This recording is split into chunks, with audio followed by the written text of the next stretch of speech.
سلسلہ تو چل ہی رہا ہے۔ آج کیونکہ مہینے کی پہلی مجلس ہے، پہلا اتوار ہے، تو الحمدللہ جو ہماری درود شریف کی ترتیب ہے اور اس کی پھر دعا، تو اس بار یہاں ہمارا جو یعنی جو ہم نے اپنا حلقہ بنایا ہوا ہے یا ایپ پہ، تو 5 کروڑ 28 لاکھ درود شریف سے زیادہ پڑھے گئے، اور استغفار 9 کروڑ 78 لاکھ سے زیادہ الحمدللہ۔ اور اس سے آگے بھی عرض کر دوں، یہ تو اس فقیر نے دوستوں سے خاص طور پہ ترغیب کے لیے، جو ہمارے اور بھی ساتھی تھے جیسے کوئٹہ کے یا مختلف سوات کے سب، تو ان کو وہاں ان سے عرض کیا تھا کہ آپ اس کا جو اہتمام کر کے ہمیں نہ بتائیں، خود ہی وہاں ترتیب بنایا کریں۔ تو اگر سارے جو تقریباً ایسے دوست احباب جو یہاں خانقاہ سے منسلک ہیں، اگر ان کا ہم مجموعہ کر لیں تو الحمدللہ تقریباً 1 ارب 48 کروڑ 1 بلین اور 48 کروڑ 480 ملین، یعنی 1 بلین 480 ملین سے زیادہ درود شریف اللہ کے فضل سے پچھلے مہینے پڑھا گیا الحمدللہ۔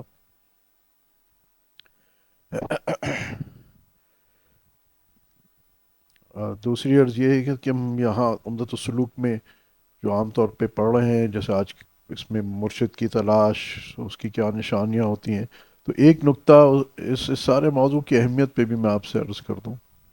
اگر آپ غور کریں تو انبیاء علیہ الصلاۃ والسلام کو اللہ پاک نے جو بھیجا انسانوں کے پاس، تو ان کا اگر غور سے دیکھیں تو ان کا مین مشن کیا تھا کہ یہ ہماری صفت ملکوتی اور صفت حیوانی، جس کو ہم کہتے ہیں اینیمل سیلف اور اینجلک سیلف، اس کے جو اللہ پاک نے جو مقرر کردہ توازن رکھے تھے، انسان نے دنیا میں آ کے اس میں گڑبڑ شروع کر دی۔ جیسے ڈاکٹر کے پاس جاتے ہیں نا، تو اگر وہ آپ کے ٹیسٹ کرواتا ہے، وہ کہتا ہے جی آپ کا الیکٹرولائٹ امبیلنس ہو گیا ہے، فلاں چیز آپ کی کم ہو گئی ہے، فلاں چیز بڑھ گئی ہے۔ پھر ڈاکٹر کیا کرتا ہے؟ دوائیاں تجویز کرتا ہے، آپ کا علاج کرتا ہے، تاکہ وہ جو کمی بیشیاں تھیں ان کو صحیح کر دیا جائے۔ اسی طرح ہمیں تھوڑا سا موضوع تھوڑا سا گاڑا ہے، کیونکہ پچھلے اگر جو دوست مکتوب شریف کے درس میں تھے، کیونکہ وہاں بھی کچھ ایسا ہی موضوع چل رہا ہے۔ مکتوب نمبر 22 تھا مجدد الفسانی رحمۃ اللہ علیہ کا، جلد اول، اس میں بھی روح اور جسم کے اور نفس کے امتزاج کی ساتھ بات چل رہی تھی کہ اللہ پاک نے جب اس روح کو یہاں بھیجا اس جسم کے اندر، تو جسم کی اور نفس کی ایک درجہ محبت اس میں ڈالی، جس کی وجہ سے یہ امتزاج ہو پایا۔ مگر یہ ہوا یہ کہ روح کے اندر، جس روح کے اندر نفس کی اور جسم کی محبت اتنی زیادہ بڑھ گئی، اتنی زیادہ بڑھ گئی کہ اس نے اپنی حقیقت کو بلا ڈالا، اور نفس اپنی، یعنی جس کو کیا صفت حیوانی کہا جائے کہ اس میں ہی گم ہو گئی، نفس کی خواہشات میں ہی گم ہو گئی۔ تو یعنی یہ معاملہ گڑبڑ ہو گیا۔ اللہ نے اس واسطے نہیں بھیجا تھا اس روح کو، اللہ نے تو اس روح کو بھیجا تھا اس دنیا میں، جب آدم علیہ السلام کو نیچے بھیجا، اس پہ مجلس میں بات بھی ہوئی تھی حکمت تکوینی سے، کہ جاؤ اب تم جنت کسبی طور پہ حاصل کرو۔ جنت پہلی مرتبہ جو آدم علیہ السلام کو ملی وہ عطائی تھی، اللہ پاک کا فضل تھا، انہوں نے اپنی کوئی محنت نہیں کی تھی۔ تو عین ممکن ہے کہ کل کو کوئی اعتراض ہو جاتا، کوئی کا اعتراض کرتا، فرشتے یا کوئی اور اس طرح درخت یا پتھر یا بہت ساری چیزیں، کہ اللہ پاک تو نے ڈائریکٹ اس کو جنت میں بھیج دیا، اس نے کیا کیا تھا؟ ہمارا کیا قصور تھا کہ تو نے ہمیں جنت میں نہیں بھیجا؟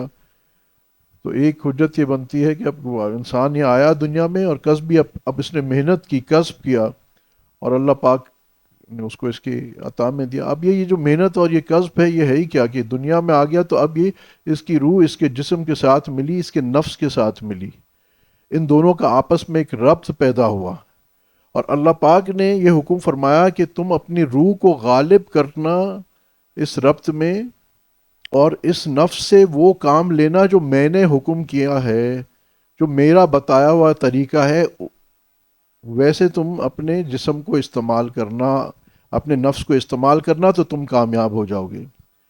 اب یہاں کیا ہوا ہے، جب ہم یہاں آئے ہیں تو اب ہمارا معاملہ آہستہ آہستہ گناہ کرتے یا نفس کی خواہشات کے پیچھے بھاگتے بھاگتے کیا ہو گیا ہے کہ اب سارا وہ روح کا جو ایک توازن ہونا چاہیے تھا نفس کے ساتھ، وہ سارا خلط ملط ہو جاتا ہے۔ انسان گمراہی میں، جس کا عام لفظوں میں کہوں گا کہ پھر کیا ہے، انسان گمراہی میں پڑ جاتا ہے، نفسانی خواہشات میں پڑ جاتا ہے۔ آج ہم نہیں دیکھتے کہ لوگ کتنے اپنی آخرت سے بے خبر ہیں۔ میں کچھ حالات حاضرہ کو بھی دیکھ کے بات کرتا ہوں، یہ جو پچھلے ایک دو دن سے ہو رہا ہے، اور کوئی بھی جو زخمی ہوئے، جو ایک بیچارہ پولیس والا شہید ہو گیا، اب یہ بتائیے کہ کسی نے سوچا ہے کہ جو زخمی ہو رہے ہیں یا شہید جو ہوا، اس کا اس کا خون کس پہ ہے؟ کسی پہ تو ہے نا۔ جن لوگوں نے مارا، اس کو قتل کیا، جن لوگوں نے ایسے حکم دیے، اکسایا، اور جنہوں نے جا کے باقاعدہ مارا اور تکلیف پہنچائی، یہاں تک کہ قتل کر دیا گیا، اپنے اقتدار کی ہوس میں، کوئی بھی ہو، سارے ہیں آج کل یہ، ان کو اتنا احساس بھی نہیں ہے کہ اللہ ہے۔ آج تم اپنی بادشاہتوں میں سمجھتے ہو کہ کوئی پوچھنے والا نہیں ہے، تمہیں کون پوچھ سکتا ہے، تم سے بڑا بدماش کوئی نہیں، یہ کچھ نہیں، یاد رکھو اس مٹی کے اندر تم نے جانا ہے، اور عین قریب ہے وہ وقت جب اللہ سبحانہ تعالیٰ تم سے اس کا حساب لے گا۔ تم سے قبر میں جاتے ہی تمہیں لتر پڑیں گے کہ بتاؤ، اس کا جواب دو، کہ تم صرف کہ اپنی، اب دیکھو روح کی بات میں اسی پہ آ رہا ہوں، یہ سمجھیے، روح کی باقی کرسیاں ایک دو اور لے آئی۔ روح کی یہ کیلیبریشن جو خراب ہو گئی، اس نے ہمیں کیا کر دیا، اس احساس کو بھی تھوڑا سا ادھر سامنے آ جائیں، وہ پیچھے جگہ ہو جائے گی، مفتی صاحب آپ بیٹھے رہیں، آپ بیٹھے رہیں، یہ ذرا کیونکہ باریک نکتہ سمجھیے کہ ہم کتنے غافل ہوتے جا رہے ہیں، اپنا کتنا نقصان کر رہے ہیں۔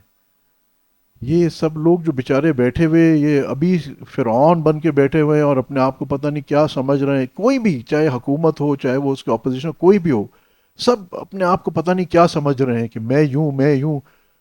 بھائی، یہ روح کی خرابی نہیں ہے کہ ان کو یہ کوئی سوچ نہیں ہے۔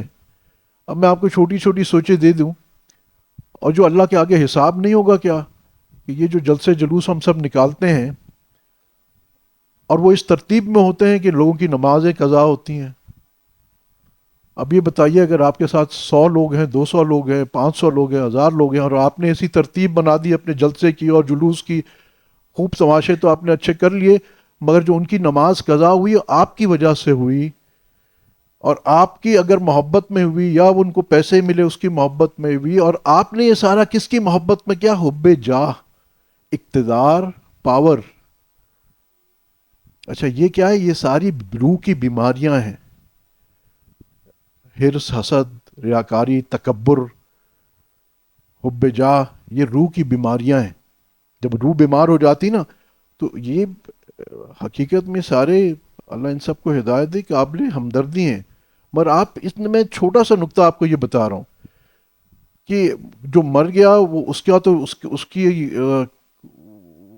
وہ تو نا، جس نے ایک انسان قتل کیا، اس نے انسانیت کو قتل کر دیا، تو اس قاتل کو، یا ان جو لوگ اس قتل میں ملوث تھے، انہوں نے اللہ کو جواب نہیں دینا، کوئی فکر نہیں ہے۔ اور یہ آج نے شروع سے آپ دیکھتے آ رہے ہیں کہ خاص طور پہ سیاست میں تو لوگ ایک دوسرے کو مروانے میں، کوئی لاشوں پہ سیاست کرنا، میرا مقصد، اب میں سیاسی نوعیت نہیں، میں دوسری، اب وہ لوگ جو یہ لاشوں پہ سیاست کرنا چاہ رہے ہیں، ان کی روح بیمار نہیں ہے کیا؟ آپ خود سوچئے، ان سب سے پوچھئے کہ کیا تم اپنے بچے کو ایسے مروانا چاہتے ہو؟ کوئی بھی نہیں۔ کسی کا بچہ برطانیہ بیٹھا ہوگا، کسی کا امریکہ بیٹھا ہوگا، کسی کا ادھر، دوسروں کے بچوں کو مروا رہے ہو، دوسروں کی نمازیں قضا کرا رہے ہو، دوسروں کی پتہ نہیں کیا کیا، وہ جو گالیاں دے رہے ہیں، وہ بدفعلی کر رہے ہیں، وہ سارا تمہارے کھاتے میں جا، وہ بھی گناہ گار ہیں، وہ بھی گناہ، بچے تھوڑی ہیں۔ اور اقتدار بچانے کے لیے جو کر رہے ہو، اس کا جواب کون دے گا؟ احساس ہے کسی کو اس طرف کسی نے ابھی توجہ دلائی ہے کہ یہ صاحب بھائی جو آپ کر لیتے ہیں، کوئی بھی یہ بڑے بڑے جلسے جو کر لیتے ہیں، ایک چھوٹی سی بات، چھوٹی سی نہیں کہوں گا، بڑی سی، اگر وہاں 10,000 آدمیوں کی نماز قضا ہوئی ہے آپ کی وجہ سے، ایک دانستہ نماز، فضائل اعمال میں لکھا ہے ایک دانستہ طور پہ قضا نماز کرنا 88 سال، 88 کیا، 2,88,00,000 جہنم میں جلنے کا موجب بنے گا، موجب بنے گا ایک نماز۔ اور جس شخص نے ہزاروں کی قضا کروائی ہو تو کیا اس ہزاروں کا ان پہ بھی آئے گا؟ یہ ان پہ بھی آئے گا، یہ بچے نہیں ہیں جو ہم کر رہے ہیں، جو ہم یہ کر رہے ہیں نا، جیسے ہم بھی جا رہے ہیں تماشوں میں، ہماری وہی مثال ہے کہ جب وہ جہنم میں ایک گروہ کو لیا جائے گا تو وہ تم کیوں جہنم میں پہنچ رہے ہو، بولے ہمارا لیڈر یہ کہتا تھا۔ اور جب لیڈر آئے گا تو وہ کہے گا جی میں کیا، یہ خود ہی میرے پیچھے آتے تھے۔ قبول نہیں ہے میرے بھائی۔ اچھا میں تو کیونکہ ہمارا موضوع دوسرا ہے کہ اس کا ہم کور میں جائیں کہ گڑبڑ کیوں ہو رہی ہے۔ میں بار بار کہتا ہوں کہیں مقصد ہمارا کسی کو بھی تنقید کا نشانہ نہیں ہے، مگر اصلاح، خدا کے بندو تم سب اپنی اصلاح کر لو، اپنی اس روح کی کریکشن کروا لو، اپنے اس الیکٹرولائٹ امبیلنس کو، تمہاری ہیموگلوبن اس وقت اگر 12 ہونی چاہیے تو اس وقت 1 رہ گئی ہے، 2 رہ گئی ہے، تم موت، تمہاری روح موت کے قریب ہے ہماری روح موت کے قریب۔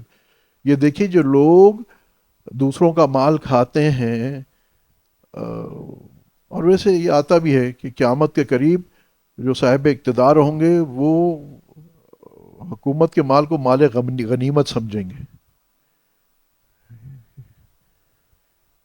دیکھو ایک جس کی روح صحیح ہے اس کا بھی ایک مزاج، آپ کو مثال دے دوں نا کہ فضائل اعمال میں حضرت عمر رضی اللہ تعالیٰ عنہ کا قصہ آتا ہے۔ اب یہ دیکھیے یہ کون لوگ تھے جن کے ہم نام لیوا ہیں، اور ہم کہتے ہیں کہ پتہ نہیں اللہ کی مدد ہم پہ کیوں نہیں ہے، مسلمانوں پہ۔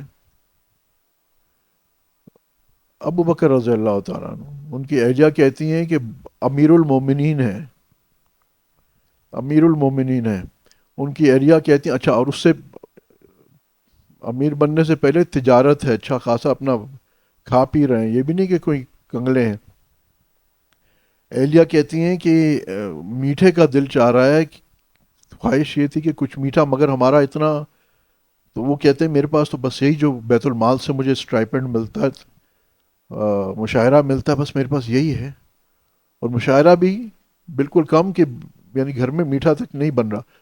تو بیوی ان کی اہلیہ صاحبہ رضی اللہ تعالیٰ عنہ کیا کرتی ہیں کہ روزانہ کے اس میں تھوڑا تھوڑا تھوڑا بچا کے کئی دن بعد میٹھا بنا دیتی ہیں کئی دن بعد۔ تو جب وہ میٹھا آتا ہے تو صدیق رضی اللہ عنہ سے پوچھتے ہیں یہ میٹھا کیسے بن گیا؟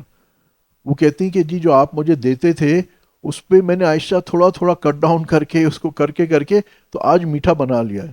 تو صدیق رضی اللہ عنہ فرماتے ہیں اس سے پتہ چلا کہ مجھے وہ جو اضافی اماؤنٹ مل رہا ہے جو تم نے کٹ ڈاؤن کیا، تم پہلے بھی اس میں کٹ ڈاؤن کر سکتی تھی، تو آئندہ سے میں جو مجھے مشاعرہ بیت المال سے ملے گا وہ میں کم کر دوں گا۔ یہ سوچ سکتے ہیں آپ ہماری کیا حالتیں ہیں؟ کیونکہ ان کو پتا تھا کہ اللہ کو جواب دینا ہے ہماری، ہم دوسروں کی املاک کس طرح استعمال کرتے ہیں۔ یہ جو بیت المال ہے یا ہمارا یہ جو سرکاری خرچے پہ جو چیزیں ہوتی ہیں، یہ سارے 23 کروڑ پاکستانیوں کا ٹیکس یہاں جاتا ہے نا، ہر کسی کا جاتا ہے۔ آپ کہیں گے جی ہر کوئی ٹیکس نہیں دیتا، ہر کوئی دیتا ہے۔ جب آپ پیٹرول خریدتے ہو، آپ چائے کی پتی خریدتے ہو، کسی نہ کسی نے آپ ٹیکس دیتے ہو۔ تو یہ لوگ اس 23 کروڑ آدمیوں کا پیسہ جب اپنی عیاشی کے لیے گاڑیوں میں گھومتے ہیں، ان کے بچے گھومتے ہیں، یا اپنی عیاشیوں کے لیے گولف کھیلنے چلے جاتے ہیں، جو حکومت کا کام نہیں ہے، کیا ان کو اس کا جواب نہیں گا؟ اور 23 کروڑ آدمی کے مجرم ہیں۔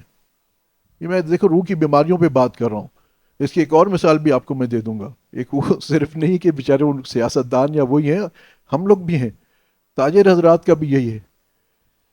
یہ بہت ساری جو پبلک لسٹڈ کمپنیاں ہوتی ہیں نا اسٹاک ایکسچینج میں، جو پبلک لسٹڈ کمپنی کا مطلب کیا ہوتا ہے کہ آپ نے اپنا حصہ 10,000 لوگوں میں بیچا ہوا ہے، جو آپ کا ایک شیئر ہولڈر بھی ہے، یہ نہیں جس کے بعد 10 لاکھ 20 لاکھ شیئر، ایک شیئر ہے، اور آپ پبلک لسٹڈ کمپنی ہو، اور آپ ایک 2 نمبر کا بل کاٹتے ہو جس کا آپ کی کمپنی کی کتابوں میں حساب نہیں آتا، اور جو اس کمپنی کا مالک کہہ لیں یا جس کے زیادہ شیئر ہوتے ہیں یا مینجمنٹ ہوتی ہے وہ پیسہ اپنی جیب میں ڈال دیتا ہے. کبھی اس نے یہ سوچا ہے کہ میں 10,000 آدمیوں کا، اس میں پتہ نہیں کوئی بیوہ ہوگی کوئی یتیم ہوگا، اس کا پیسہ مار رہا ہوں اور قیامت کے روز مجھے ان کو جواب دینا ہے؟ کبھی سوچا بھی نہیں کسی نے. لوگ فخریہ یہ بتاتے ہیں کہ جی ہم نے اتنے ایکسائز بچا کے ٹرکیں نکال لیں. وہ ٹھیک ہے، آپ نے حکومت کا جرم کیا وہ تو اپنی جگہ پہ تھا، مگر دوسری طرف جب آپ نے اس کی صحیح اندراج نہیں کی، اور آپ کی کمپنی یا تو یہ تھی نا آپ کی اپنی ذاتی کمپنی تھی تو ٹھیک ہے، جو بھی تھا وہ آپ نے کسی کا حصہ نہیں مارا. مگر اگر آپ کی پبلک لمیٹڈ کمپنی ہے جس کے اندر شیئر ہولڈرز ہیں، حصے دار ہیں، چاہے اس کے پاس ایک شیئر بھی ہے، اور اگر 10,000 حصے دار ہیں، تو قیامت کے دن اس ایک ایک روپیہ وہ 10,000 آدمیوں سے اب ڈھونڈو گے بھی کہاں؟ اگر تم نے ایسا کام کر لیا اب اس کی توبہ کے لیے بھی اس 10,000 آدمیوں سے معافی کہاں مانگو گے؟ کبھی یہ سوچا؟ یہ دین ہے بھائی، یہ طرز زندگی ہے جو انبیاء علیہ الصلوۃ والسلام ہمیں سکھا کے گئے، جو اللہ کا حکم ہے. اس کو تو ہم دین سمجھتے ہی نہیں نا. یہاں تو ہم دین سے فارغ ہو جاتے ہیں. میں بار بار اسی واسطے کہتا ہوں نا، سارا دین ہم نے عبادات میں اور تسبیحوں میں ڈال دیا ہے. یہ اس کی بھی میں آپ کو حقیقت بتاتا ہوں، یہ عبادات اور تسبیحات جو ہیں بہت ساری اس کی معرفت لائی، اور وہ ایک جگہ پہ ایک اور نقطہ میں آپ کے صرف سامنے لانا چاہتا ہوں کہ یہ دراصل اسی روح کی گڑبڑ جو ہو گئی ہے، اس کو صحیح کس طرح کیا جائے گا؟ دنیاوی طور پہ ہمارے اندر کوئی وائٹامن کم ہو جاتی ہے کہ ہیموگلوبن کم ہو گیا جی، وہ آئرن کا ٹیکا لگا دیجئے، فلانی ڈرپ لگوا لیجئے، ٹھیک ہے. تو اب روح ہماری بیمار ہو جاتی ہے تو پھر کیا ہوتا ہے؟ اب روح ہماری بیمار ہوتی ہے تو طرز عمل وہی ہے جو جسم کے ساتھ ہے. جب ہم بیمار ہوتے ہیں تو ہم کیا کرتے ہیں؟ ڈاکٹر کے پاس جاتے ہیں کہ نہیں؟ اور پھر ڈاکٹر جو ہے تشخیص کرتا ہے اپنے تجربے کے بنیاد پہ، اور پھر وہ تشخیص جب کل کر لیتا ہے، ڈائگنوز کر لیتا ہے. اب ڈاکٹر کے نزدیک ڈائگنوز کرنے کے الگ طریقے ہیں. وہ لیبارٹری میں آپ کو بھیج دیتا ہے، وہ ریڈیولوجی میں آپ کو بھیج دیتا ہے، وہ آپ کا ای ٹی ٹی کروا لیتا ہے. تو ڈاکٹر اپنے طریقے سے ڈائگنوز کر لیتا ہے، اس کے بعد وہ پھر آپ کو علاج بتاتا ہے، اور پھر کہتا ہے اچھا آپ میں فلانی وائٹامن ڈی کم تھی، یہ وائٹامن ڈی کے ٹیکے لگوانا شروع کر دو بھائی، اور یہ اس طرح لگانا ابھی بہت کم ہے تو ہر 2 ہفتے بعد لگوا لینا، جب ٹھیک ہو جائے گا ہر مہینے میں 1 دفعہ لگا لینا. ٹھیک ہے، ایسا ہی ہوتا ہے نا. اب جب روح ہماری بیمار ہو جاتی ہے تو اس کا بھی یہی طریقہ ہے. پھر ہم ڈاکٹروں کے پاس جاتے ہیں. روح کے ڈاکٹر انبیاء علیہ الصلوۃ والسلام کیا تھے؟ وہ روح کے ڈاکٹر تھے. جو روح کا ڈاکٹر ہوتا ہے اس کا جو کیا کہتے ہیں سامنے مد نظر ہوتا ہے، صرف آپ کی روح نہیں ہوتی، کیونکہ روح کا کبھی تعلق ہے جسم سے، اور جسم کا روح سے. جب روح ٹھیک ہوتی ہے اور جسم اور روح کا یہ ربط صحیح پیدا ہوتا ہے تو پھر وہ صفت حیوانی صفت ملکوتی میں بدلتی ہے، پھر انسان بنتا ہے. ورنہ انسان تو جانوروں سے بھی بدتر ہے نا. جب صرف نفس غالب آ جاتا ہے تو انسان جانوروں سے بدتر ہو جاتا ہے. یعنی آپ نے دیکھا ہوگا ایسے انسانوں کی بھی حیت ہے نا. ان کی مثال میں کہ ایک ایک جانور وہ ہوتا ہے جب بھوک لگتی ہے تو حملہ کرتا ہے، ایک اپنے مفاد میں حملہ کرتا ہے، اور ایک اس کو کوئی فائدہ بھی نہیں ہے پھر بھی آپ کو نقصان پہنچائے گا. دیکھیں شیر ہے، بھوک لگے گی حملہ کرے گا، پیٹ بھر گیا سائڈ میں کھڑا ہو جائے گا. سانپ ہے، اس کو کوئی فائدہ نہیں ہے، آپ اس کو مار نہیں رہے، کچھ نہیں کہ وہ بس آپ کو ڈنگ مار کے اس کی فطرت میں نقصان پہنچانا ہے. تو انسان بھی ایسے ہی ہو جاتے ہیں جب ان کی جو حیوانیت میں گرتے گرتے بعض انسان ایسے پہنچ جاتے ہیں حیوانیت میں کہ وہ سانپ والی صفت بن جاتی ہے. ان کا کوئی مفاد نہیں ہے آپ کو، یا اگر کچھ اپنا مفاد ہے اس کے پیچھے آپ چاہے آپ کو کتنی تکلیف پہنچے، بس وہ صرف اپنا مفاد دیکھتے ہیں. بہرحال یہاں ذرا تھوڑا ذرا غور طرف بات ہے. دیکھیں یہ اللہ پاک نے جو میں نے کہا تھا صفت حیوانی، ٹھیک ہے، صفت تو ایک اچھی چیز ہوتی ہے. ایک درجے ہمیں یہ صفت حیوانی کی ضرورت ہے، اس جسم کو کھانے کی ضرورت ہے. کھانا پینا، آ، شہوت، یہ سب چیزیں جو ہے اگر اللہ کے بتائے ہوئے طریقے پہ ہو تو یہ ہمارے جسم کی ضرورت ہے، انسانیت کی بقا کی ضرورت ہے، آ، دنیا کا کاروبار چلنے کے لیے یہ ضروری ہیں. ٹھیک ہے، یہ تو اگر یہ قابو میں ہو تو یہ بہترین ہے اور ضروری ہے. مگر یہ جب یہ بے قابو ہو جاتی معاملہ تب گڑبڑ ہو جاتا. تو اب کرنے کے کام کیا، یہ ہمارا معاملہ جو گڑبڑ آج ہو گیا نا، کہ ہمیں سوائے اپنا مفاد اس سے آگے نظر ہی نہیں آتا، کہ بس میری خواہش پوری ہو جائے، میری جو میں کہہ رہا ہوں لوگ سب مانیں، مجھے لوگ بڑا مانیں. میں یعنی بات یہ کہ مولانا روم کا ایک شعر ہے، وہ فرماتے ہیں، اس کا مفہوم عرض کر رہا ہوں، کہ میرا نفس فرعون سے کم نہیں ہے، فرق یہ ہے کہ اس کے پاس فوجیں تھیں تو اس نے خدائی کا دعویٰ کر دیا، میرے پاس کچھ ہے نہیں اس واسطے میں کچھ دعویٰ نہیں کیا. نفس ہمارا کم، میرا نفس کم نہیں ہے فرعون سے. تو مگر یہ کہ اب یہ ایک منٹ یہاں رکھیں گے. ایک نقطہ میں جو بتانا چاہ رہا ہوں وہ یہ کہ آج اگر ہم چاہتے ہیں کہ ہمارا معاشرہ اچھا ہو جائے، ہماری زندگیوں میں سکون آئے، تو اس کے لیے یہ اپنی روح کو ٹھیک کروانا اور پورے معاشرے کی روح کو صحیح کرنا لازمی. اس کے بغیر معاشرے میں امن سکون نہیں آئے گا، اس کے بغیر معاشرے میں چین نہیں آئے گا، لا اینڈ آرڈر صحیح نہیں ہوگا. دیکھیں نا، یہ بھی میں آپ سے عرض کروں نا کہ بہت سارے لوگ جو لوٹ مار کر رہے ہیں وہ ارباب پتی ہیں، ان کو کوئی کھانے کا مسئلہ نہیں ہے، وہ بھوکے نہیں مر رہے، وہ فاقے سے نہیں مر رہے. جو لوٹ مار کر رہے ہیں وہ اتنا نہیں ہے کہ ایک دو روٹیاں اور ایک دال لے کے لوٹ کے جا رہا ہے. کوئی اتنے ارب کی جائیداد کسی کی قبضہ کر رہا ہے، کوئی اتنا کر رہا ہے. تو اس کا مطلب کیا ہے کہ ضرورت جو عام طور پہ ہم کہتے ہیں نا دنیاوی طور پہ، جی وہ کیونکہ اکنامک نیڈ، اس کی معاشی ضرورت پوری نہیں ہو رہی، اس واسطے ساری گڑبڑ ہے. بھائی ٹھیک ہے، معاشی ضرورت پوری ہونی چاہیے، میں یہ نہیں کہہ رہا ہوں، مگر دوسری طرف جو گڑبڑ ہے وہ دراصل روح کی گڑبڑ ہے. آج روح میں یہ جو بیماری داخل ہو گئی، اور اس کو ہمیں، اب بات یہاں آئی تھی کہ یہ صحیح کیسے ہوگی. یہ روح کے ڈاکٹر، اور سب سے بڑے روح کے ڈاکٹر کون ہوتے ہیں؟ انبیاء علیہ الصلوۃ والسلام، جو حقیقت میں روح کی دنیا سے بھی واقف ہوتے ہیں اور جسم کی دنیا سے بھی واقف ہوتے ہیں. جتنا وہ روح کی دنیا سے واقف ہوتے ہیں عام انسان نہیں ہو سکتا. ان کو تو وحی کے ذریعے چیزیں بتائی جاتی ہیں، اور پھر وہ اس حساب سے جو چیز وہ فرماتے ہیں کہ یہ کرو تو تمہاری روح صحیح ہو جائے گی، تمہیں فائدہ ہوگا، تمہارے یہاں برکت ہوگی. وہ یعنی ان کے سامنے تو ساری کتاب کھلی ہوئی ہے نا. اب ہمارا مسئلہ یہ کہ ہمیں یعنی ہماری عقل کیونکہ محدود ہے، اور انبیاء علیہ الصلوۃ والسلام کو جو علم عطا ہو رہا ہے وہ وحی سے ہو رہا ہے، یعنی اللہ کے علم سے عطا ہو رہا ہے. تو اللہ تو ہر چیز جانتا ہے نا کہ میرے بندے کے لیے میں نے کس میں خیر ڈالی ہے.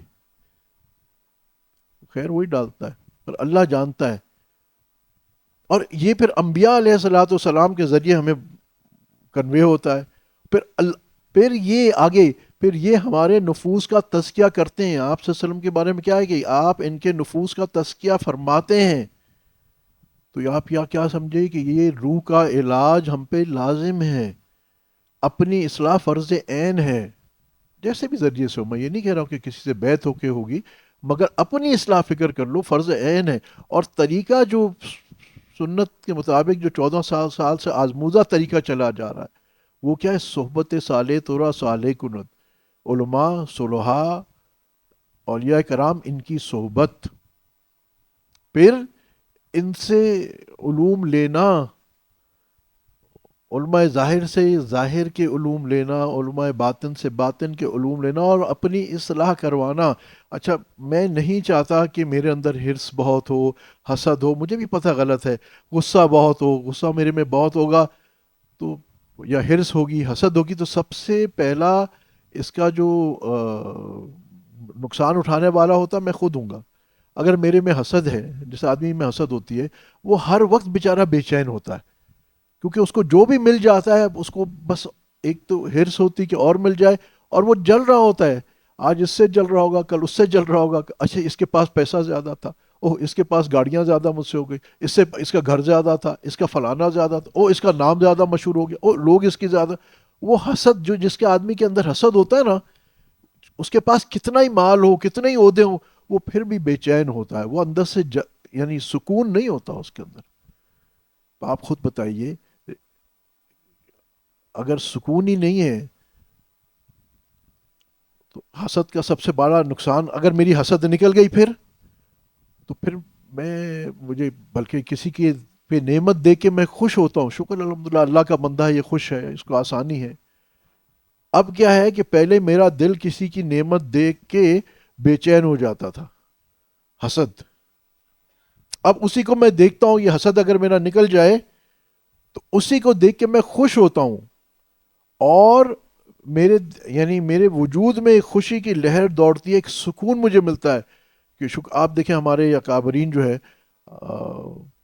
جہاں بھی آپ چلے جائیں گے، صوفیاء کے یہاں لنگر کا بہت بڑا اہتمام ہوتا ہے. اور ان کے لنگروں میں مسلمان ہو، ہندو ہو، کوئی بھی ہو، اللہ کا بندہ ہے. اور بڑے بڑے یہ اولیاء، ہم نے خود ان کے بارے میں سنا کہ وہ حضرت صوفی اقبال صاحب رحمۃ اللہ علیہ، جو حضرت شیخ کے بہت بڑے بڑے خلفاء میں سے بھی تھے اور بہت بڑے ولی اللہ تھے. ان کے بارے میں ہم نے خود سنا کہ جب لنگر ہوتا تو حضرت خود دسترخوان پہ کھڑے ہوتے تھے اور سب کو دیکھ رہے ہوتے، بھئی کسی کو کوئی چیز کی کمی تو نہیں ہو گئی. کوئی کیا ان لوگوں کا دل خوش ہوتا تھا. او شکر الحمدللہ، اللہ پاک کھلا تو رہا ہے، شکر ہے کہ اللہ تیری مخلوق کا پیٹ بھر رہا ہے، شکر الحمدللہ. اب یہ ایک عجیب فیلنگ ہے، یہ ایک عجیب نعمت ہے کہ جب کھائے کوئی اور لطف آپ کو آئے. جس کی روح اتم درجے پہ پہنچ گئی تو اس نے کیا کہا کہ ہجرت کے موقع پہ آپ سے وسلم آپ نے دودھ پیا اور پھر پیا اور پھر پیا اور پھر پیا اور اتنا پیا کہ میں سیر ہو گیا. صدیق اکبر رضی اللہ تعالیٰ عنہ، کہ آپ سے وسلم نے اتنا پیا کہ میں سیر ہو گیا. یہ اس آپ ایک منٹ کے لیے نا ان کی روح میں جا کے ایک منٹ ان کی روح سے اپنی روح کو ملائیے، دل کو ان کے دل سے ملائیے کہ کیا ان کو اس وقت کیا سرور آ رہا ہوگا. جسم کو سرور نہیں آیا، وہ تو بھوکا ہے خود ابھی نہیں، وہ بھی ویسے ہی بھوکے ہیں جیسے آپ صلی اللہ علیہ وسلم ہیں، مگر آپ صلی اللہ علیہ وسلم نے کیونکہ نوش فرما لیا تو کیا اظہار فرمایا کہ اتنا پیا کہ میں سیر ہو گیا. یہ جب روح اتم درجے الٹیمیٹ اپنی طاقت پہ، اپنی اصلیت پہ ہوتی تو پھر کیا ہے کہ پھر صدیق کو خدا اور اس کا رسول بس. یہ مقام فنا اور بقا ہے، ایسے فنا پھر رسول ہے. مگر میں دوسرے نقطے پہ آ رہا ہوں کہ آپ سوچیں کہ ان کو کتنا اس کا لطف آتا ہوگا، کتنا اس کا لطف آتا ہے. ہمیں لطف آتا ہے اگر ہم خود کھا رہے ہوں، اس کے بعد کسی نے بھی کھا لیا. اور ایک یہ کون سی قوم ہے جو دوسروں کو کھلا کے ان کو لطف آتا ہے، ان کی سیٹسفیکشن ہوتی ہے.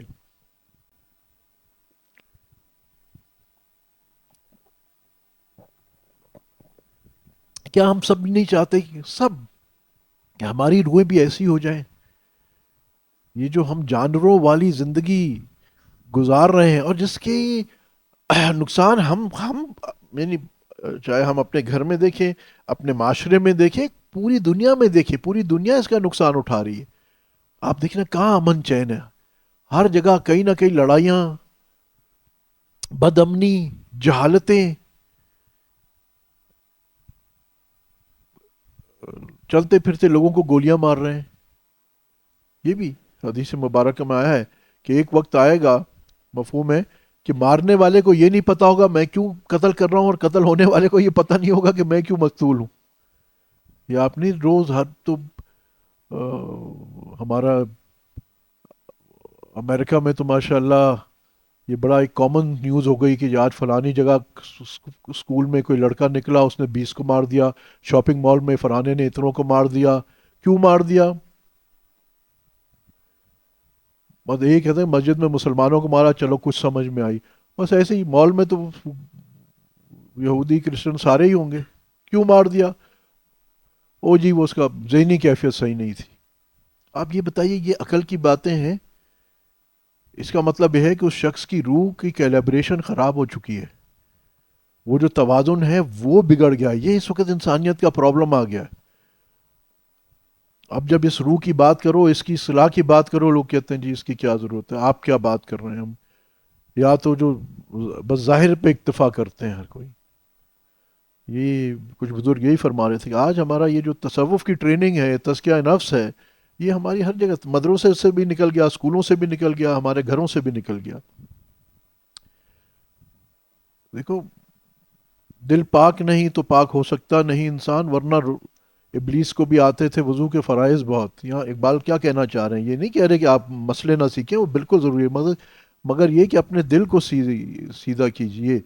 دل سیدھا ہوگا تو اس کا کیا مطلب ہے کہ یہ جو آپ کا کنیکشن ہے آپ کی اس جسم کے ساتھ، یہ پھر کنیکشن جب ٹھیک ہو جائے گا، پھر آپ اس جسم کو اپنے مفاد کے لیے استعمال کریں گے. جب روحیں قوی ہو گئیں، عمر بن عبدالعزیز رحمۃ اللہ علیہ کا زمانہ تو دیکھیں نا کہ لوگ زکوٰۃ لے کے گھوم رہے ہیں اور کوئی زکوٰۃ لینے والا نہیں ہے. کیوں فرق ہوا ہے؟ ڈسٹریبیوشن آف ویلتھ اس سے بہتر ہو سکتی ہے. آج جو بڑے بڑے ہمارے اکانومسٹ بڑی بڑی کتابیں لکھتے ہیں ڈسٹریبیوشن آف ویلتھ پہ، ہم ایڈم اسمتھ کو کبھی دیکھ رہے ہوتے ہیں، کبھی کارل مارکس کو دیکھ رہے ہوتے ہیں، کبھی لینن کو دیکھ رہے ہوتے ہیں. یہ وہ کتابوں میں بھی شاید نہ کر پاتے ہوں، اور یہ پریکٹیکل جب روحیں سیدھی ہو گئیں تو آپ دیکھیے وہ معاشرے کیسے امن چین سکون کے ہو گئے، محبتوں کے ہو گئے معاشرے، جہاں ایک دوسرے کے لیے قربانی دے کے ان کو لطف آتا تھا، مزہ آتا تھا، ایک دوسرے کی مدد کر کے ان کو تسکین ہوتی تھی. لیکن ایک حدیث مبارکہ قصہ ہم نے بچپن سے ہم نے بھی سنا، آپ نے بھی سنا، کہ ایک آپ قسم کے مہمان تشریف لاتے ہیں مفہوم ہے، اور آپ سے فرماتے ہیں کہ آج کون ہے جو ان کی دعوت کرے، اور ایک صحابی لے کے جاتے ہیں مختصر، اور پھر ان کے گھر میں کھانے کو کچھ نہیں ہے، بس اتنا ہی ہے کہ ایک آدمی کھا سکے، اور وہ ان کے بچوں کو بھوکا سلا دیتے ہیں، وہ بھی بھوکے ہیں، مگر اس چراغ گل کر کے اور اس کو کھلا دیتے ہیں کھانا. تو جہاں ہم نے سنا ہوا ہے، اور واقعی بڑا ہم کہتے ہیں جی بڑی قربانی اور تقوی اور وہ سب. مگر ایک اس قوم کی یہ دیکھیں کہ ان کی روح جن کی صحیح تھی. آپ اب اس صحابی کے دل کے اندر جائیے ایک منٹ کے لیے. جب وہ یہ آپ صلی اللہ علیہ وسلم نے اعلان فرمایا، آپ صلی اللہ علیہ وسلم نے ان کو باضابطہ تو نہیں فرمایا تھا کہ آپ کر دیجئے، انہوں نے کون ہے جو اس کو اپنے گھر میں لے جائے؟ تو کیا ان کو پتہ نہیں ہوگا کہ میرے گھر میں ابھی مطلب میں امتیاز اسٹور سے 3 مہینے کا راشن نہیں لے کے آیا؟ ان کو پتہ ہے کہ ان کے گھر میں کچھ نہیں ہوگا. کیسے نہیں پتہ ہوگا؟ یا بالکل مختصر ہوگا. اس کے باوجود ایک تو عشق رسول اللہ صلی اللہ علیہ وسلم، آپ صلی اللہ علیہ وسلم نے کہا ہے. یہ نقطہ کبھی غور کیا آپ نے کہ صحابہ کا عشق کیسا تھا؟ کہ بس آپ صلی اللہ علیہ وسلم سے میں آپ صلی اللہ علیہ وسلم کا دل خوش کر لوں. ان کا حکم آ گیا، یا وہ اچھا حکم بھی نہیں دے رہے، بس وہ ان کی چاہت ہے اس میں، تو لے بھی جا رہے ہیں اس کو. اور گھر جا کے اہلیہ بتا بھی رہی ہیں کہ جی کچھ نہیں ہے، تو کہتے ہیں اچھا بچوں کو بلا بلا کے سلا دینا، اور جب کھانا لگے تو چراغ بند کر دینا، اور ہم ایسے ہی بنتے رہیں گے جیسے ہم کھانا کھا رہے ہیں، اور تاکہ وہ مہمان بھی فیل نہ کرے. کیسا عجیب، کیسا دل ہوگا. یعنی ان نے اتنی قربانی دینے کے باوجود یوں یہ جو ایکٹ کرنا بھی ہے نا، اس پہ بھی آپ غور کریں کہ مہمان، یعنی ان کو یہ بھی گوارا نہیں تھا کہ مہمان کو ذرا بھی اذیت پہنچے کہ اوہ یار میں تو کھا رہا ہوں، یہ بھوکے ہیں. تو یہ جو اشارے سے وہ کھا رہے ہیں، یعنی یہ آپ صلی اللہ علیہ وسلم نے ان کی روح کی کیسی صفائی کی فرمائی، اور ان کا تزکیہ کیسا اعلیٰ ہو گیا. اچھا دوسرے دن آ کے یہ نہیں بتا رہے آپ صلی اللہ علیہ وسلم کو کہ یا رسول اللہ ہم تو ہوتے تو صبح صبح پہنچ جاتے، حضرت آپ نے جو فرمایا تھا یوں یوں کر دیا. ہاں حضرت وہ ہمارے گھر میں تو کچھ نہیں تھا مگر ہم نے یوں یوں کیا تھا. پرفارمنس رپورٹ فوراً دیتے، کچھ نہیں. مگر ان کا اخلاص اور کیا تھا، اس روح کی اللہ کی نگاہ میں کیا ہوا تھی کہ اس واقعے کا اللہ پاک ذکر فرماتے ہیں، وہی فرماتے ہیں، خدا بندے سے خود پوچھے بتا تیری رضا کیا ہے۔ یہی وہ قوم تھی جو خدا بندے سے خدا پوچھتا تھا۔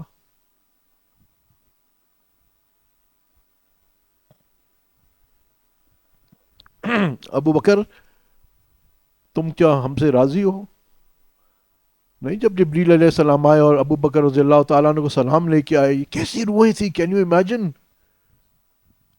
اچھا ایک منٹ آپ یہ دیکھیے، کیفیت ذرا دیکھیے کہ اس وقت فزیکل کیفیت صدیق رضی اللہ تعالیٰ عنہ کی کیا ہے۔ ببول کے کانٹے ہیں، گھر زیرو، سب صفائی دے دی ہے۔ جس نے ٹاٹ کا لباس پہنا ہوا ہو، ببول کے کانٹے لگائے تو اس کی یعنی جسمانی راحت کتنی کتنی مطلب کمپرومائزڈ ہے،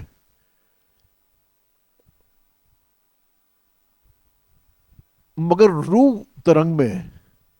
یہ عجیب بات نہیں تھی، یہ بھی تو انسان تھے نا، یہ تو بھی آدم علیہ السلام کی اولاد ہے نا، مگر ان کا اب آپ دیکھیں ان کا دل کیسا بادشاہت میں، اور دل کیسا سرور میں اور کیسے مزے میں، اور اس کے اوپر کیا ہوتا ہے، ان کی صداقت پہ ٹھپا اللہ سبحانہ تعالیٰ لگاتے ہیں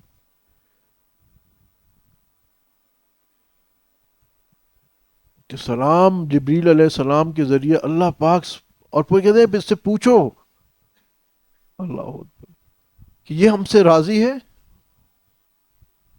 یار اب سوچو تو صحیح، جب انسان کی روح کمال پہ پہنچتی ہے،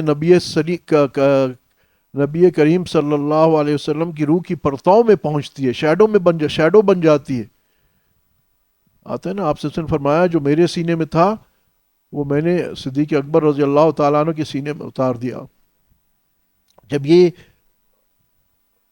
پرتاؤ میں آ جاتی ہے، آپ صلی اللہ علیہ وسلم کا حقیقی عکس بن جاتی ہے، تو پھر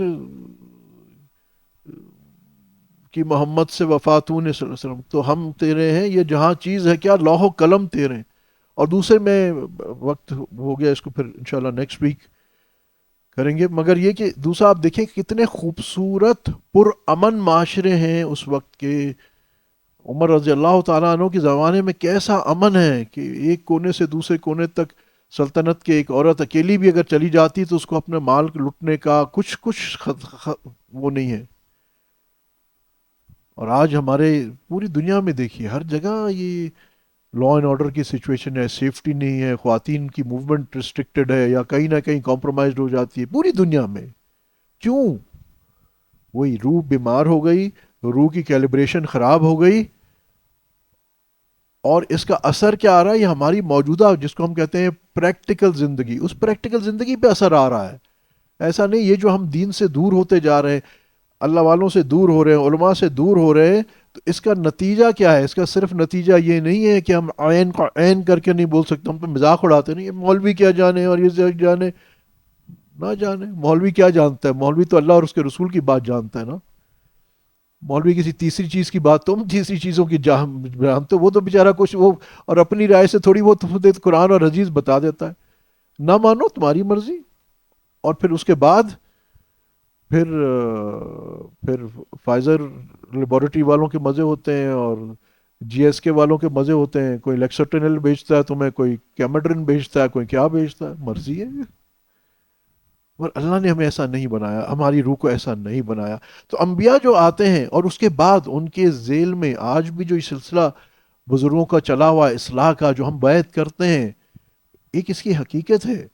جب بیعت جو ایک شخص اگر صحیح معنوں میں اپنی اصلاح جب کرواتا ہے تو اس کے سب سے پہلا وہ بینیفیشری خود ہوتا ہے۔ جب اس کی حسد نکل گئی، ہرس نکل گئی، رات بھر مجھے نیند نہیں آ رہی کہ مجھے فلاں قلم نہیں ملا، رات بھر مجھے نیند نہیں آ رہی کہ میرے پاس ایسی گاڑی نہیں ہے یا ایسا فلاں شرٹ نہیں ہے یا ایسی جوتی نہیں ہے یا ایسا پرس نہیں ہے، تو میں بھی تو پریشان رہا۔ اور کتنا مزہ آ جاتا ہے آدمی کو جب ان سب یہ چیزیں اگر اندر سے نکل جائے نا، خواہش نہ ہو، اس کو مل جائے تو ٹھیک ہے الحمدللہ، نہ ملے تو اس کو رتی برابر کوئی غم فکر ہوتا ہی نہیں ہے، وہ مزے ترنگ میں ہوتا ہے، اصل بادشاہتی ہوتی ہے۔ اور جب وہ ایسے ترنگ میں ہوتا ہے تو پھر وہ کنجوس نہیں ہوتا، اس کو لوگوں کو کھلا کے مزہ آتا ہے، لوگوں کو دے کے مزہ آتا ہے، وہ اپنے تن کا کپڑا بھی اتار کے کسی کو دیتا ہے تو اس کو اس میں لطف آتا ہے. وہ صرف نیکی کے لیے نہیں کر رہا ہوتا کہ مجھے اتنی ثواب ملیں گے. جب اللہ کا عشق ہوتا ہے نا پھر اللہ سے یہ بیلنس شیٹ نہیں کھولتا بندہ.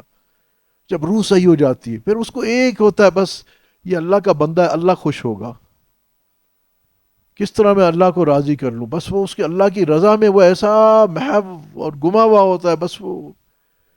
اچھا میں نے جیسے عرض کیا جب یہ چیزیں ہماری اگر صحیح ہو جاتی ہیں, ہمارا حسد, ہمارا غصہ, یہ سب چیزیں, تو سب سے پہلے تو میں سکون میں آ گیا. اس کے بعد میرے بیوی بچے ماں باپ سکون میں آ گئے, میرے دوست احباب سکون میں آ گئے, گھر میں میرے ہر کسی کے ساتھ میرا رویہ نرم ہو جائے گا. یہ مار پیٹ, جھوٹی انا کے لیے دوستوں میں اپنی پوزیشن بنانا یا اپنے آفس میں پوزیشن بنانا. اچھا پھر اور بھی اب وقت نہیں ہے, میں اس کو ختم کرتا ہوں مگر ایک بار. اور جب یہ پتہ چل جاتا ہے نا, جب روح ایسی ہو جاتی ہے تو پھر اس کو ایک چیز پتہ چل جاتی کہ واللہ غالب علی امری ولکن اکثر الناس لا یعلمون. کرنے والی تو اللہ کی ذات ہے, میرا رزق کوئی روک نہیں رکھ سکتا. یہ اکثر لوگ کہتے ہیں جی بندش ہو گئی ہے, میرا رزق کسی نے روک لیا. ارے کون تمہارا رزق روک سکتا ہے؟ دینے والا. اور کون تمہیں دے سکتا ہے؟ ایک اللہ ہے. ہاں بعض اوقات وہ کہتے ہیں جی رکاوٹ آ گئی. ہوتا کیا ہے, ہماری بدعمالی کی سزا ہوتی ہے جو ہمیں مل رہی ہوتی ہے, وہ بھی اللہ کے حکم سے مل رہی ہوتی ہے, اور اس کا بھی مقصد ہے کہ اللہ چاہتا ہے یہ میرا بندہ واپس قریب آ جائے. امام غزالی فرماتے ہیں یہ جو مصائب ہیں یہ اللہ کے قاصد ہیں, جس کو اللہ پسند فرماتا ہے اس کو یہ مصائب بھیجتا ہے تاکہ وہ میرے قریب آ جائے, اور کچھ نہیں. بہرحال نقطہ یہاں بس یہی عرض کرنا ہے کہ اب آپ کو شاید اس بات کا اور زیادہ احساس ہو دوستوں کو کہ یہ جو مقدس السلوک ہم پڑھ رہے ہیں, اور یہاں اس میں جو شیخ کی تلاش کے بارے میں آیا, شیخ کی اہمیت آئی, وہ کس واسطے آئی؟ تاکہ ہم اپنی اصلاح کروا پائیں, کروا لیں, تاکہ ہم پریشانیوں سے آزاد ہو جائیں. شیخ نے ہم سے کوئی فیس تھوڑی لینی ہے, مگر کیا کرتا ہے وہ ہماری روح کو, ہاں اتنا ہے اس کی فیس یہی ہوتی کہ جو میں بتاؤں اس پہ عمل کرنا تم نے. اس کا بینیفیشری دیکھیں نا, جب جم جاتے ہیں نا تو وہ تین چیزیں بتاتے ہیں کہ بھائی ایک آپ نے یہ ایکسرسائز کرنی ہے, ساتھ میں یہ پروٹین لینی ہے, اور فلاں چیز سے پرہیز کرنا ہے. شیخ بھی یہ کرتا ہے, کچھ آپ کو ایکسرسائز ریاضتیں بتا دیتا ہے. ہاں اس روح کو اس وقت فلاں ذکر کی ضرورت ہے, وائٹامن وہ والی کم ہو گئی ہے, فلاں عباد نفل کی ضرورت ہے وہ کم ہو گئی ہے, تمہاری روح کو اس وقت یہ ضرورت ہے کہ تم چاہتے نہ چاہتے لوگوں کو کھانا کھلاؤ, صدقہ دو. شیخ دیکھتا ہے کہ اس میں کنجوسی آ رہی ہے تو مال کی محبت نکالنے کے لیے اس کو کہتا ہے بھائی تم صدقہ دو. مقصد کیا ہوتا ہے کہ تمہارے اندر سے تمہاری وہ روح کی بیماری نکل دے. تو اس شیخ جو ہے نا وہ روح کی بیماریوں کو ون بائی ون کہ, اور جب جیسے جم میں جب ہم فٹ ہو جاتے ہیں, سکس پیکس بن جاتے ہیں, تو اس کا بینیفیشری کوچ تھوڑی ہوتا ہے, ہم خود ہوتے ہیں نا. تو اسی طرح یہاں بینیفیشری ایکچولی ہم خود ہوتے ہیں, اور پھر جب روح سیدھی ہوتی ہے تو پھر ہمارا پورا معاشرہ اچھا ہو جاتا ہے. آپ دیکھیے جب یہ اگر ہو جائے تو پھر آپ کو پولیس کی بھی ضرورت نہیں پڑے گی, کسی کو کسی سگنل پہ کوئی پولیس والا کھڑا کرنے کی ضرورت نہیں پڑے گی. ہر آدمی کو احساس ہوگا کہ نہیں یہ ایک چیز غلط ہے. تو جو مرشد کے بارے میں ہم اتنی چیزیں پڑھ رہے ہیں کہ کیسا ہونا چاہیے, اس کی تلاش کی کیا شرائط ہیں, میں بس یہ عرض کر رہا ہوں کہ یہ جو پڑھ رہے ہیں اس وجہ سے پڑھ رہے ہیں کہ مرشد سے کی تلاش اور پھر صحیح بندے کو تلاش کر کے اپنی اصلاح, تاکہ ہمارا یہ جو ڈس بیلنس روح اور جسم کا یہ صحیح ہو جائے. آخر دعوانا الحمدللہ رب العالمین. تھوڑی دیر کے لیے مراقب ہو جائیں, اپنی آنکھوں کو بند کر لیں, ہونٹوں کو ملا لیں, زبانوں کو تعلق کے ساتھ لگائیں تاکہ حرکت نہ کرنے پائے. دل میں جو الٹے پستان سے 2 انگل نیچے پہلو کی جانب ہے, خیال کیجئے کہ اللہ جل جلالہ ہم و نوالو کے ذکر کے انوارات, تجلیات, برکات کا نور حضور اقدس صلی اللہ علیہ وسلم کے سینے مبارک, قلب مبارک سے بزرگان دین سلسلہ عالیہ نقشبندیہ کے توسل سے میرے دل پر آ رہا ہے, جو میرے دل کے اندھیرے گناہ قدرات ظلمات سب مٹا دیتا ہے. میرا دل کہہ رہا ہے اللہ اللہ اللہ.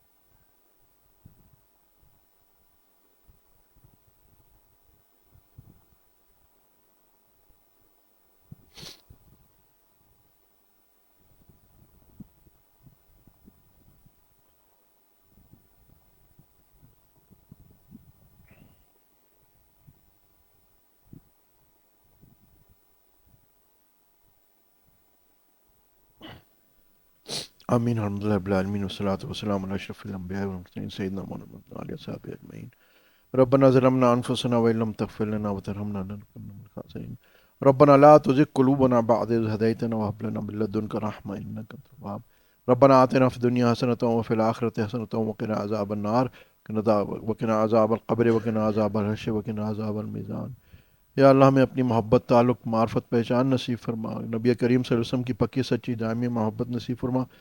اللہ یہ جو درود شریف استغفار پڑھا گیا، اللہ اس کی کمی کوتاہیاں معاف فرما، انتہائی کامل کر کے یا اللہ ہماری طرف سے اور پوری امت کی طرف سے نبی کریم صلی اللہ علیہ وسلم کو ہماری طرف سے یہ ہدیہ پہنچا۔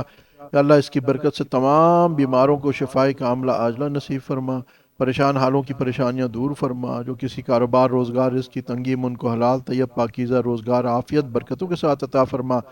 اللہ جتنے حاضرین ہیں غائبین ہیں، جن کے دل میں جو بھی مرادیں ہیں شریعت کے مطابق، سب کی دلی مرادیں شریعت کے مطابق پوری فرما، سب کی آفات بلیات پریشانیاں دور فرما۔ یا اللہ جن گھروں میں جوان بچے بچیاں ان کے نیک اور صالح رشتوں کا بندوبست فرما، جو صاحب اولاد ہیں ان کی اولاد کو نیک اور صالح بنا، جو بے اولاد ہیں ان کو نیک اور صالح اولاد عطا فرما۔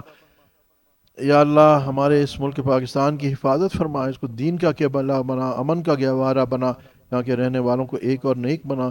اللہ ہمارے علماء حق مشائخ حق مدارس عربیہ کی حفاظت فرما، جن خانقاہوں میں اللہ اللہ ہوتا ہے ان خانقاہوں کی حفاظت فرما، ختم نبوت کے کام کی، دعوت و تبلیغ کے کام کی حفاظت فرما۔ اللہ ہمارے تینوں حرمین کی حفاظت فرما۔ اللہ ہم سب کو حاسدین کی حسد سے، شریروں کی شرارت سے، جادو ٹونوں فتنوں سے یا اللہ محفوظ فرما۔ یا اللہ جو مانگ سکے وہ بھی عطا فرما، جو نہیں مانگ سکے قبر حشر جنت تک جانے کی تمام ضروریات پوری فرما۔ بہت سارے دوست سخت علیل ہیں، ہمارے رضوان بھائی کی اہلیہ صاحب ہیں، ان کے لیے ہمارے کمر بھائی ہیں، ان کی اہلیہ صاحب بیمار ہیں، اس فقیر کی بھی اہلیہ کی طبیعت کوئی اچھی نہیں ہے، اور ہماری ایک بہن فرت ہے ان کو کینسر ہے، اور بھی بہت سارے دوستوں نے خاص طور پہ دعا کریں اللہ پاک سب کو صحت کاملہ عاجلہ نصیب فرما۔ اللہ تمام بیماروں کو صحت کاملہ عاجلہ نصیب فرما۔ اللہ جو ہمارے اکابرین دنیا سے جا چکے ہیں یا اللہ ان کے درجات بلند فرما۔ اللہ جو ہمارے سروں پہ جو حیات ہیں اللہ ان کی صحیح قدردانی کی ہمیں توفیق عطا فرما۔ اللہ جو مانگ سکے وہ بھی عطا فرما، جو نہیں مانگ سکے قبر حشر جنت تک جانے کی تمام ضروریات پوری فرما۔